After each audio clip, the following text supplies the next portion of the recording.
Saat ini, potensial lahan tambak yang dimiliki Indonesia mencapai 913.000 hektar.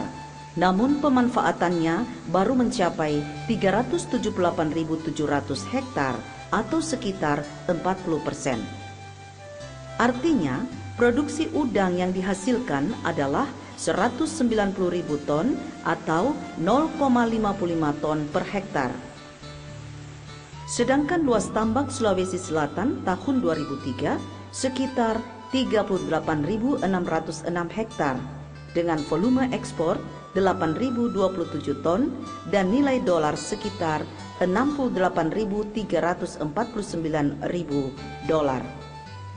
Melihat potensi yang dimiliki dengan pemanfaatan yang minim serta tingkat produksi yang masih terbatas, sewajarnya kegiatan budidaya udang mendapatkan perhatian serius dari pemerintah.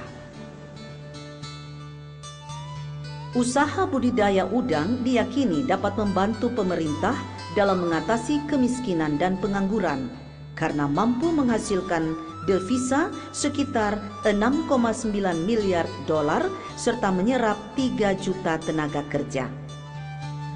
Sejak tahun 1995, budidaya udang windu mengalami penurunan produksi dari 180.000 ton menjadi hanya 80.000 ton pada tahun 2001. Kegagalan ini disebabkan oleh adanya serangan penyakit White Spot Syndrome Virus (WSSV) yang sampai saat ini belum dapat ditangani secara tuntas. Oleh karena itu perlu dicari terobosan komoditas introduksi yang memiliki berbagai keunggulan untuk memperkaya dan menambah alternatif jenis udang budidaya yang potensial untuk dikembangkan. Salah satu jenis udang yang saat ini mulai dikembangkan di Indonesia adalah udang Vannemei, Penaeus vannemei, juga biasa disebut Lithopenaeus vannemei, Pacific White Shrimp, West Coast White Shrimp, Camarón Blanco, Lancostino. Sedangkan nama FAO-nya adalah White Leg Shrimp, Griffith Petis Blanchis, Camarón Pati Blanco. Udang ini berasal dari Nicaragua, warnanya putih dengan kulit tipis mengkilat serta berukuran lebih kecil dibanding jenis udang windu. Betina memijah pada ukuran 35-40 gram dan ditemukan hidup di perairan Amerika Barat dan Meksiko sampai Peru. Tubuh spesies ini putih bening kebiru-biruan dan dominan biru pada chromatophornya yang terletak dekat bagian telson dan uropodnya. Udang Vannemei suka pada dasar yang berlumpur dengan kedalaman di bawah 72 meter dan bersifat euryhalaen. Keunggulan udang ini antara lain lebih tahan penyakit, pertumbuhan lebih cepat, tahan terhadap gangguan lingkungan, waktu pemeliharanya singkat antara 90 sampai 100 hari per siklus. Memiliki tingkat sintasan yang tinggi 80 sampai 90% dan produksi dapat mencapai 37,5 ton hektar siklus serta pangsa pasar bagus. Peningkatan produksi udang Vannemei dapat dilakukan melalui usaha budidaya secara intensif hingga super intensif dengan penerapan teknologi maju. Ciri-ciri teknologi budidaya udang intensif adalah penggunaan padat penebaran tinggi disertai dengan pemberian pakan buatan dan pengelolaan mutu air. Teknologi budidaya udang intensif memerlukan kualitas air prima yang dapat memenuhi persyaratan fisik, kimia, dan biologis kehidupan serta pertumbuhan udang.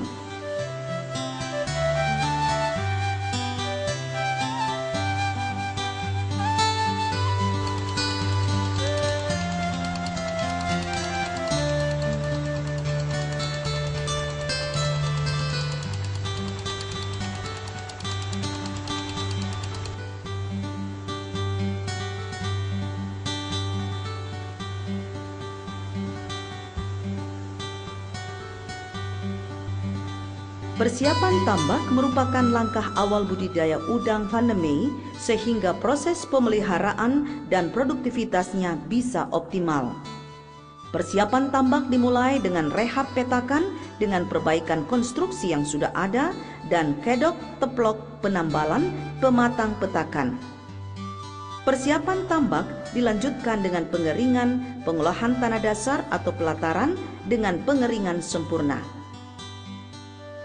Tahapan persiapan berikutnya meliputi pemberantasan hama, pengapuran, pemupukan, dan persiapan air untuk penebaran. Setelah kualitas air sesuai standar, tebar benur.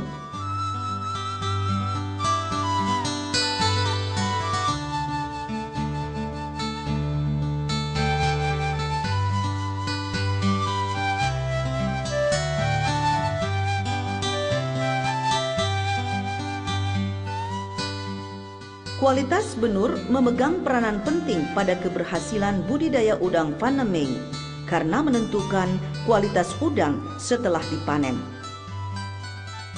Kriteria benur yang baik antara lain berwarna bening memanjang kecoklatan, kulit dan tubuh bersih dari organisme parasit dan patogen, tidak cacat dan tidak pucat, gesit, respon cahaya, aktif dan menyebar di dasar wadah dan ukuran yang seragam, tubuh bening dan terlihat penuh.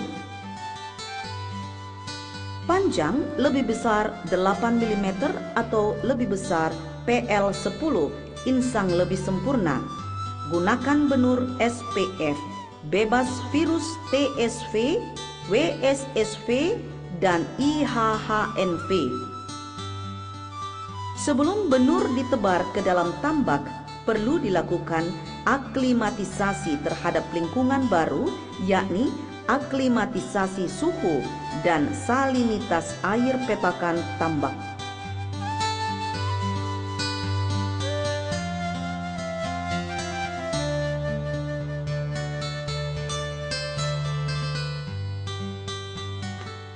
Pakan merupakan faktor yang sangat penting pada budidaya udang Van de Mei karena menyerap 80-70% dari total biaya operasional.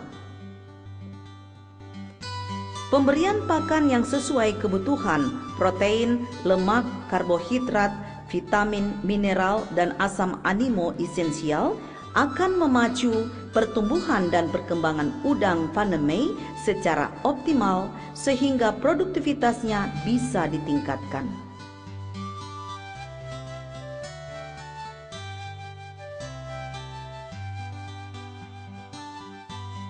Ukuran dan jumlah pakan yang diberikan harus dilakukan secara cermat dan tepat, sehingga udang tidak mengalami kekurangan pakan, underfeeding, atau kelebihan pakan, overfeeding. Underfeeding bisa menyebabkan pertumbuhan udang menjadi lambat, ukuran udang menjadi tidak seragam, tubuh tampak keropos, dan timbul kanibalisme. Sementara overfeeding bisa menyebabkan kualitas air tambak menjadi jelek, udang stres, udang rentan terserang penyakit.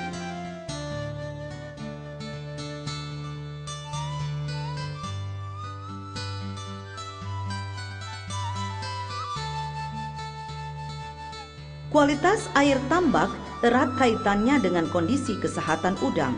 Kualitas air yang baik mampu mendukung pertumbuhan secara optimal. Hal itu berhubungan dengan faktor stres udang akibat perubahan parameter kualitas air tambak.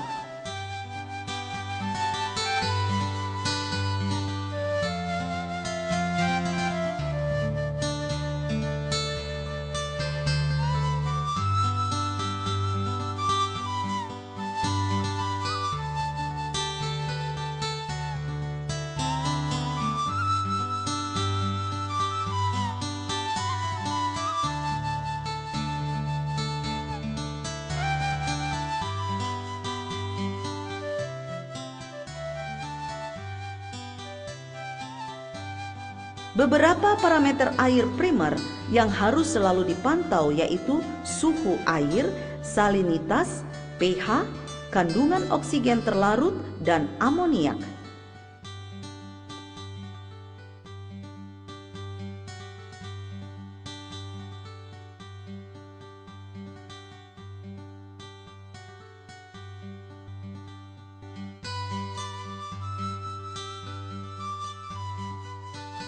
Parameter-parameter tersebut akan mempengaruhi proses metabolisme tubuh udang seperti keaktifan mencari pakan, proses pencernaan dan pertumbuhan udang.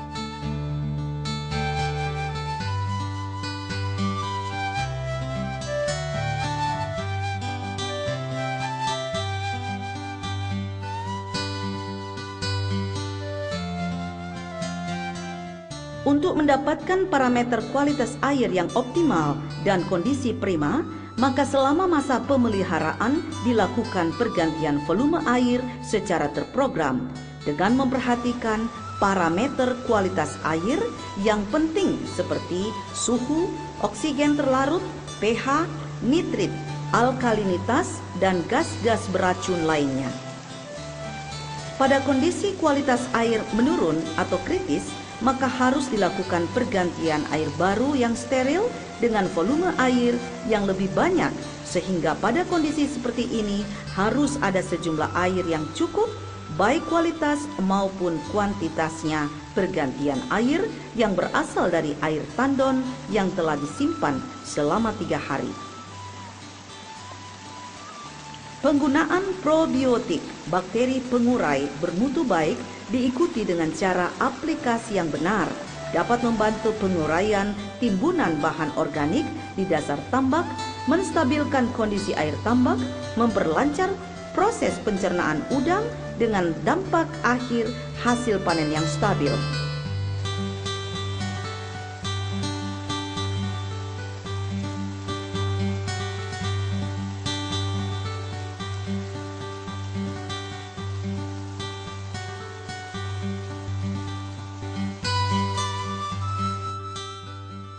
Tujuan utama penggunaan probiotik di tambak adalah untuk memperbaiki mutu lingkungan tambak secara alami melalui kerja dari bakteri pengurai. Probiotik merupakan jasad renik bakteri atau fungsi yang telah diisolasikan dan dikembangkan secara massal yang kondisinya masih sehat dan fungsi biologi dan faalnya masih paten. Probiotik dapat terdiri dari satu atau beberapa jenis bakteri menguntungkan yang bekerja secara sinergis pada lingkungan tambak udang sehingga kondisi optimum pH dapat tercapai dan juga mampu menguraikan NH3 menjadi NO2 di air dan tanah dasar, meningkatkan dominansi bakteri dan plankton menguntungkan, menguraikan lumpur organik, protein, karbohidrat, lemak secara biologis. Dengan demikian, keseimbangan optimum ekologi tambak udang dapat tercipta dan membantu pertumbuhan udang serta memperkecil resiko timbulnya penyakit. Udang Paname yang dikenal dengan Lithopeneus paname merupakan salah satu dari sekian jenis udang tambak yang dapat mendukung atau mewujudkan program revitalisasi budidaya udang di tambak. Budidaya udang Paname ini dikenal ada 3 teknologi, yaitu yang pertama teknologi maju atau biasa disebut teknologi intensif. Pada budidaya ini memerlukan peralatan-peralatan yang canggih